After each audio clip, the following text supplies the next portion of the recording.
Oh, for fuck's sake. Hey, YouTubers, this is Proudfoots. And it's Tuesday, September 25th, 2018. This morning, Sam Seder of the Majority Report put up on YouTube a second video in 5 days with a clickbait title attacking commentator Jimmy Dore, one of the few unapologetic voices on the left who has done so much to bring forward the progressive agenda against the tide of complacency represented by the current Democratic establishment and opinion leaders in our media.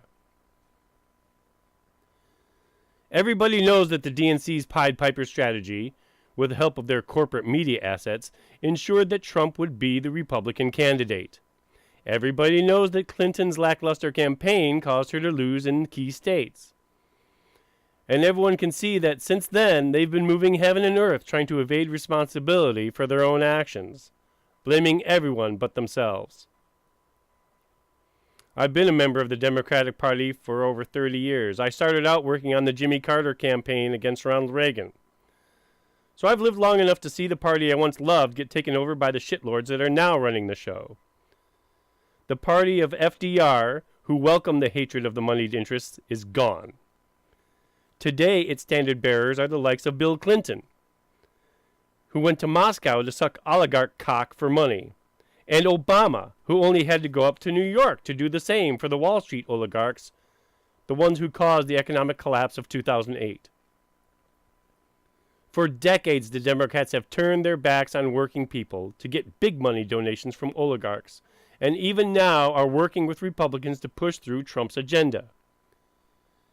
Every time I see Trump's bloated face, hear his whining voice, or see his name, I'm reminded of how Hillary Clinton's ego brought the United States to this shameful situation.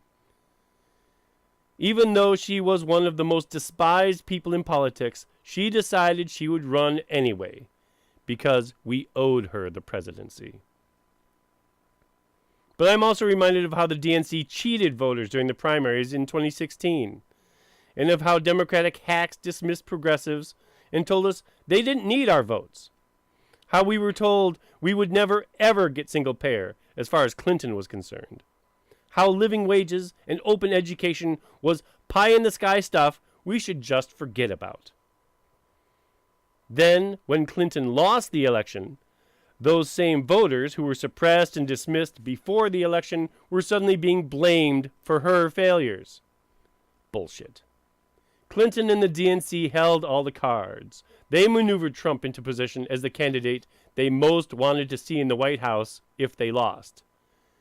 They had nearly $1 billion and every advantage, and still could not figure out how the Electoral College works.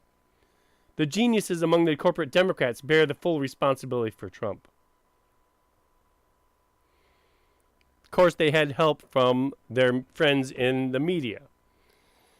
And the opinion leaders who helped create this mess will be just fine.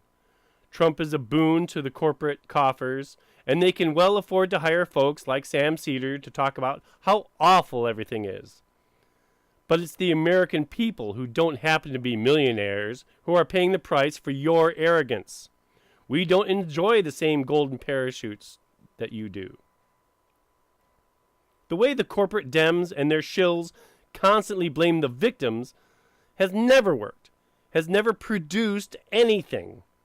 Your attempt to gaslight voters is just more of the same old, same old. I get it that you don't like Jimmy Dore pointing out that your emperors have no clothes. The mere existence of an honest man is a threat to your brand. Far from promoting apathy or advising voters to stay home, Jimmy Dore has pushed for action. A few moments of research could have provided you with a who's who of progressive activists, journalists, and candidates who have been promoted on his channel. Any regular viewer of Jimmy Dore's show knows that you have misrepresented him to your audience. Sadly, there are too many who will be made more ignorant because people believe you. Seriously, Sam, stop undermining the left and trying to sabotage one of the few progressive voices we have left. This is Proudfoots. Until next time.